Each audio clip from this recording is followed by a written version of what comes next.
Hi, I'm Dr. Matt Sheehan from Medford Family Chiropractic Center in Medford, Oregon. It's January of 2018, and I'm here today with my friend Julie.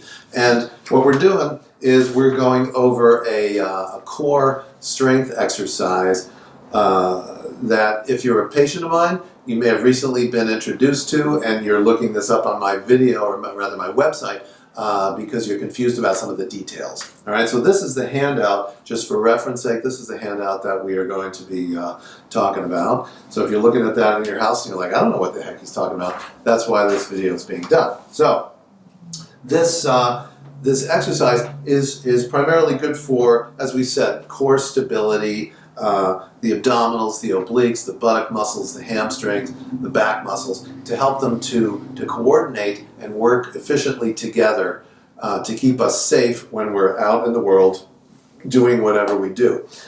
How this typically ties in is if you're trying to get groceries out of the back of the car, the trunk of the car, or you're trying to get the baby out of the car seat in the back seat. These, things like that, where there's no good way, no safe way, quote unquote, to do it, and you're a little worried, boy, I hope I don't hurt myself. When these muscles are really strong and working fluidly, you can put yourself in awkward positions like those and many others and still remain safe. There are several levels to the bird dog exercise, and as you get stronger and more balanced, we move you through the different phases. And Julie's going to demonstrate level 1 for us right now. And Julie, I'm going to have you start out on all fours for me with your head up here and your feet down there, if you would. And so some people, when they're doing this exercise, may find, oh yeah, that's right, I have carpal tunnel, or I have wrist arthritis, or I have a problem with my wrist, and they're not able to keep their hands flat like this. So one option you can have is you can come up on your fists. This is best to do on a surface, soft surface. If you have an exercise mat, you can do it on the bed. You want a fairly firm surface though, so an exercise mat would probably be ideal. All right, so you can come up on your fists if you need. That'll keep your wrists straight, and for some people that's a little better. And Julie, you can do it either way if that works. And so what we want to do first is to line you up. First thing you want to do is you want to have a normal, as we say, a normal curve here in the small of your back. So probably the best way to find that, in case you're curious, like, what the heck, what level of curve do I need? If you tighten your abdominal muscles and you bridge all the way up this way, that's one extreme, and then you drop the belly all the way towards the floor as far as you can, that's the other extreme, and then you come about halfway, that's considered more or less the level of curve we're looking for. Okay, so you're going to start out there, and you're going to want your head in line with the rest of your spine. You want your knees about hip width apart, and then what you're going to do is you're going to engage your abdominal wall, and then what you're going to do is you're going to slide one leg slowly back along the table, like you're sweeping the table with your leg. And you slide it all the way back so the leg is straight, and then when it gets all the way straight, then you're going to slowly raise the leg, and you're raising it, you're not raising it as high as you can, you're raising it until you start to feel flexing or movement here in the low back. When you feel this starting to arch, that's when you're going to stop. You don't want any motion to occur here, you want it all to occur in the hip joint. Okay, so I don't know if you noticed on the video, but Julie was moving in a few different directions here as we did this, which is good because it demonstrates what we want to look out for. Okay, so Julie, how are you doing with your hands? Okay. All right, good. Okay, the other thing you want to do, if possible, is keep your shoulders directly over your wrists. Okay, so your torso is directly over, and you also want your pelvis directly over your knees. So you don't want to be rocked back. Try rocking back this way just a little to demonstrate. So you don't want to be like that, and you don't want to be forward like that. See, the hips are not over the knees, and you don't want the hands scooting way out in front either, okay? You want everything lined up that way. Okay, so once once again, we're going to come back into a curved position here. So see if we can drop that just a little bit. Is that okay on your low back?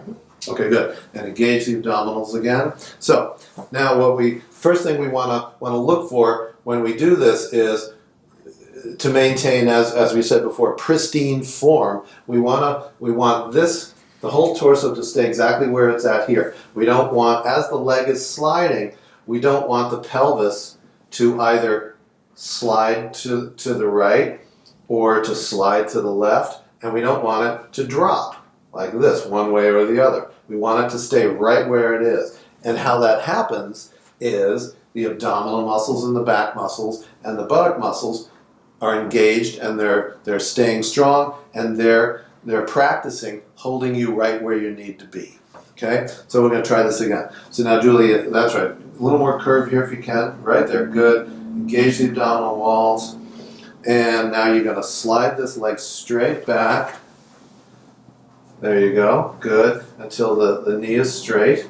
Good. Bring this up just slightly, right about there. So, Julie, I want you to just concentrate on how this feels, what your internal experience is here, and get used to feeling if this is dropping a little bit. So go ahead and drop this hip just a little bit. So you don't want that to happen. And now scoot it up just a little. Some people will cheat a little bit and bring it up like that. And then some people will scoot the whole pelvis over this way. And that'll happen naturally if the buttock or the low back or the abdominal muscles are weak. Okay, so you're trying to stay totally straight. Okay, and that's where we're starting. And once you get there and you're feeling level, now you can slowly raise the leg. And again, only raise it until you start to feel some hinging happening here. Good, so right about there.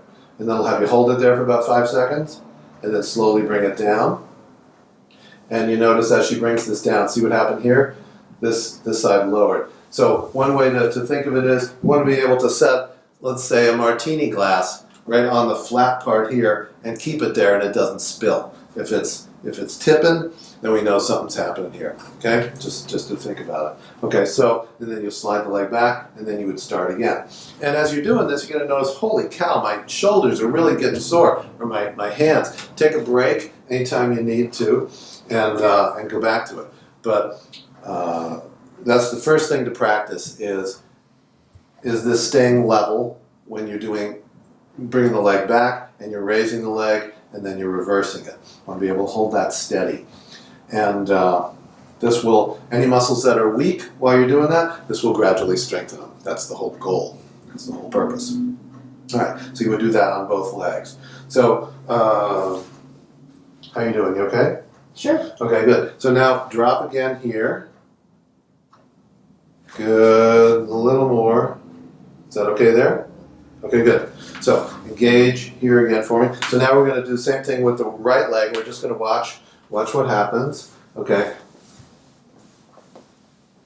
So one thing you want to do. See, Julie's wearing the right clothes here. These are kind of slippery. They're going to slide on this table really well. It may be that if you're doing it at home and the surface you're on is a little grippy, you may have to lift the leg a little more, and you may find you have to lift the hip a little to just clear the floor with it. But you want to try and slide the leg along from the knee down. You want to slide it along the floor as much as you can so the leg's straight. Okay, so see we have here, Julie's a little unfamiliar with this exercise, so we see the pelvis doing this a little bit. This is perfect to show how we'll compensate and how we'll quote unquote cheat when the muscles are weak. We'll do it any way we need to. Okay, so, and also we're losing the curve here. So if you can, try to drop here a little more. If you can. Does that feel okay? Yes. Good. All right, so one more time. If you can, straighten this back leg here. There we go. We see a little rise here, right? So drop a little bit there. Good. Hold there. And now see if you can raise the leg. Good. So you see a little wobble in the arms. So the right arm's a little weaker than the left, having a little difficulty. And as we come up here, a little bit of a sway in here, and that'll go away pretty quickly as you do this for a couple of weeks. This will get rock solid and nothing will move. And you bring it up, hold it, and then slowly bring it back down into the starting position. Okay? And so you can do repetitions until you feel some fatigue. repeating one leg and then repeating the other. Here is our starting position. And you'll notice the shoulders are right over the wrists. The pelvis is right over the knees. There's a slight curve in the small of the back, so that's where we start out. And the person is looking straight down, so their neck is in line with the rest of their spine.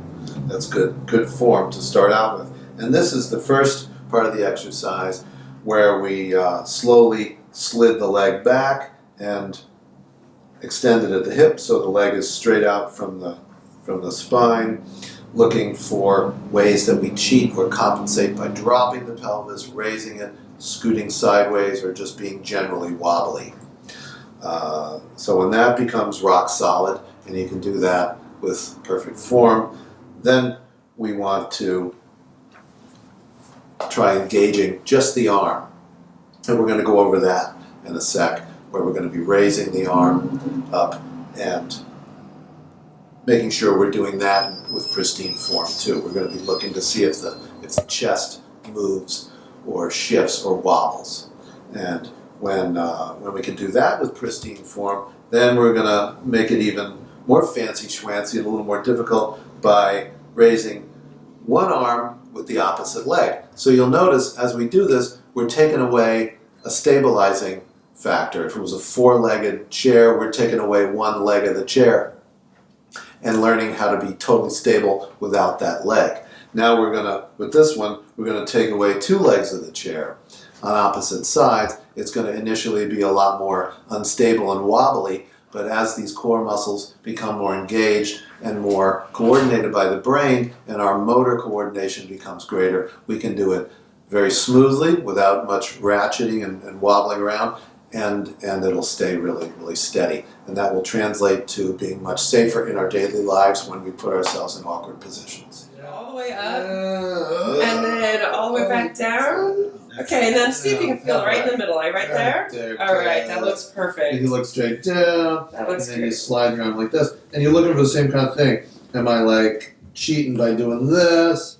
You know, if I really limited my range of motion of my shoulder, can I come all the way up? And if I do come up, where do I cheat? If you lift your arm up, and let's just see how my arm can stay totally straight. You can see here how it's absolutely level.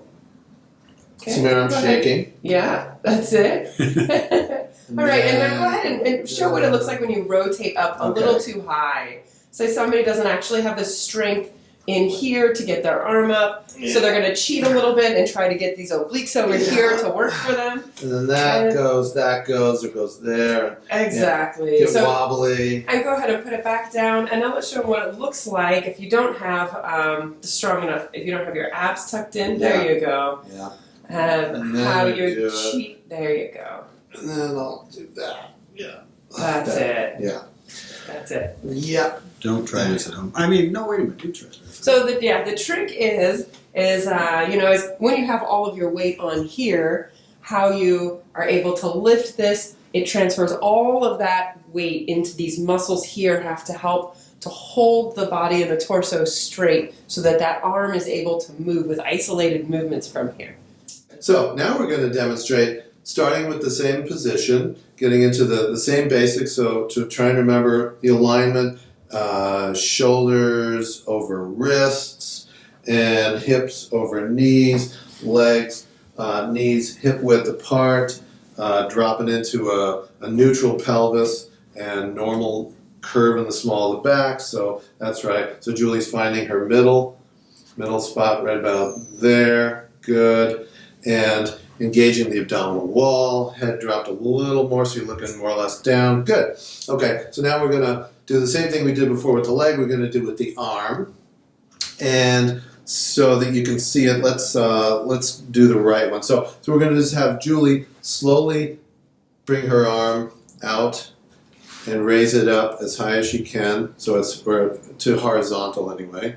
And so you can see slightly limited motion in the shoulder, so we know there's something probably going on, a little tightness in the muscles around the shoulder. But we're looking for the same things we looked for in the pelvis. We're looking to see if the torso is shifting, if she's compensating or cheating, so to speak. Here, if if she's unable to hold her curve here and her line, if she shifts a little bit here, all of that. And if it's wobbly in the arm, and she goes back down. So she did that well. Only thing was just a little limited range in the shoulder, and now we're going to have her try it. I'm looking from back here to just check Julie's line, and let's have her try the left arm. So go ahead, Julie, and see if you can slide that left one. Good. That looks pretty good. Yeah, and back down. Yeah, everything stayed pretty steady.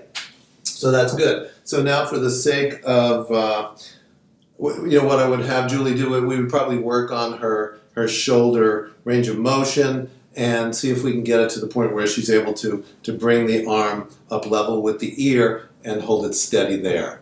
Okay, so it's not only very good, normal, ideal range of motion, but also motor control in terms of strength and smoothness would be idealized. That'll be better for her shoulder.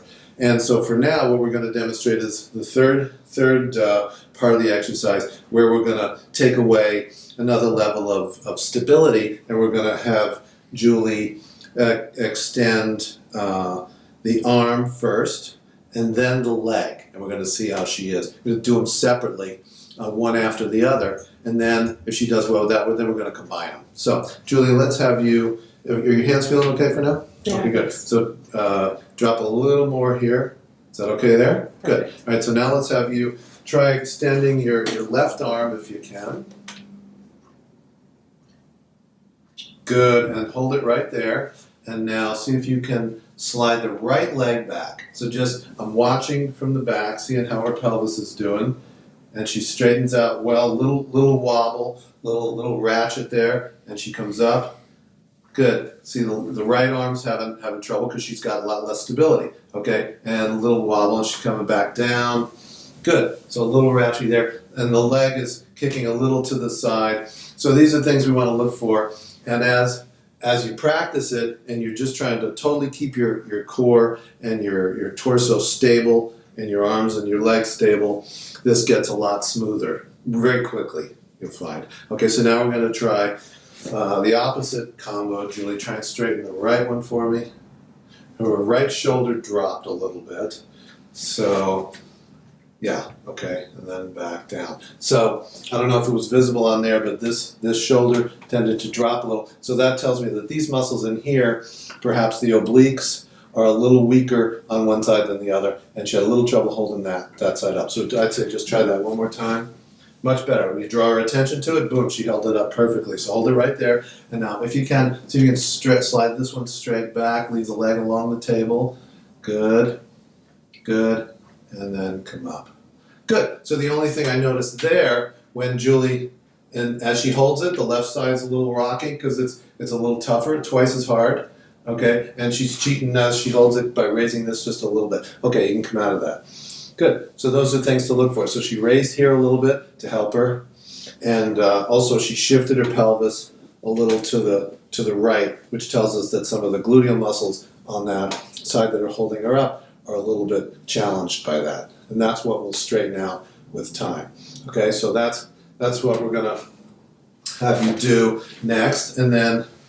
Okay, so now we're gonna jump to the a little more advanced level, and what we're gonna do is again we're gonna come back to the basics. So we're gonna have Julie just drop a little more. So right there. So what you want to do when you're doing this at home is you want to just tune into your internal experience. You wanna get used to knowing when you're in the right degree of curve and when you're not. So if you're a patient of mine, you're watching this on my website, we can talk about that in the office so that you know what it feels like internally. So once we're lined up and you feel like you're in the right position, shoulder over wrist, hip over ankle, knees hip width apart, a little bit of a curve here, engage your abdominal wall, head looking straight down, then we can start. So for the last step to this now, once Julie has gotten to the point, or you've gotten at home to the point where you can smoothly and efficiently raise one arm without cheating and compensating, and then raise the opposite leg also smoothly with good motor control, slowly, and you can do numerous reps with that. Then we want to do them at the same time. Okay, so now we're going to have Julie. There we go. Jumped right in. Good. And then back, and now try on the opposite combo. So there was a little bit of raising here, but mostly because she's just repositioning her leg. Other than that, she held it really firmly. Good.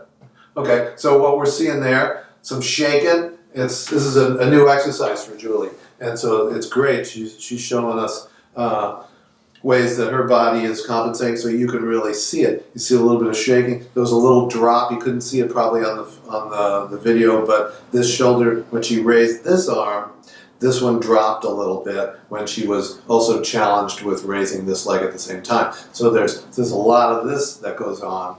It's like, whoa, a lot of instability. And as you get tighter in the core, that goes away. So just pay attention to feeling that, ways that you're having trouble holding it. And that's what you want to concentrate on as you repeat the exercise. Okay, want to try that one more time? Want to try the left leg and the right arm?